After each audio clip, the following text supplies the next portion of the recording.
man's masculinity and prestige that he could afford to keep a woman who couldn't shit for herself, right? She couldn't do anything. She couldn't walk. She couldn't move. She could only lay in bed and spread her legs open. And lower class women also had their feet bound, but not so badly. They were allowed to walk, but their walking was impaired. They were the whole point always in patriarchal distribution of power is that a man, however powerless in relation to other men, is always more powerful than the woman who is his property. And so that women's feet were bound so that they could walk less well than the men that they lived with. You talked about having a historical sense, and I think in going through your various chapters, we talked about foot binding in some detail, and then there's the story of the burning or execution of 9 million witches, yes, most of whom were women, yeah, I believe.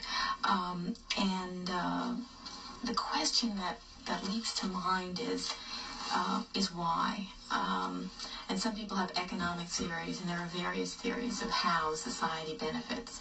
But it seems that the extreme of binding feet and crippling and burning at the stake, and then you go through any number of fairy tales, right? Cinderella, Snow White, etc., where the woman is always in a totally passive, if not half-dead role, yes, and then saved.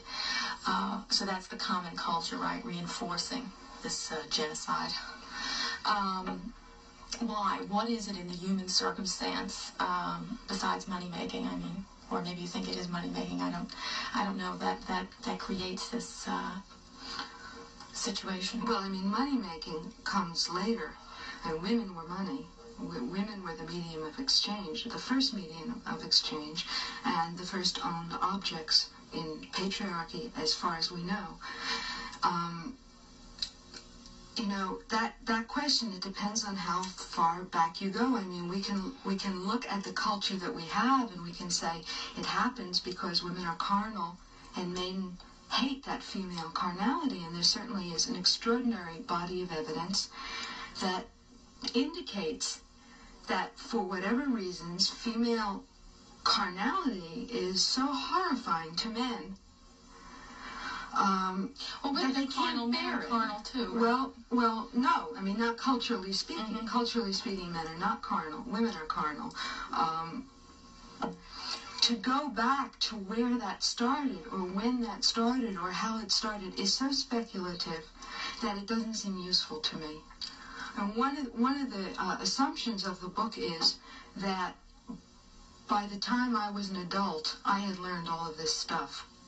I mean, it's happening now. I'm learning it now. I don't know how it started. I know theories.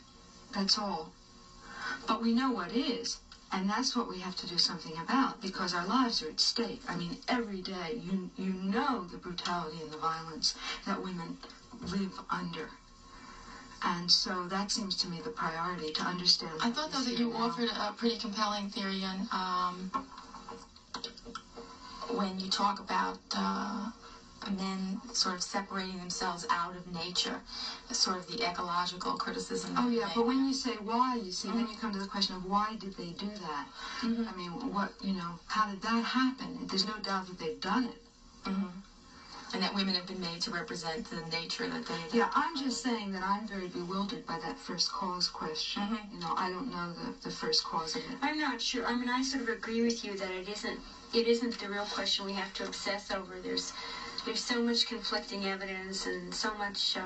and really, patriarchy under capitalism is a very specific kind of thing. And this seems to me this is the history that we do have to focus on, because it's the context that we live in and where we have to work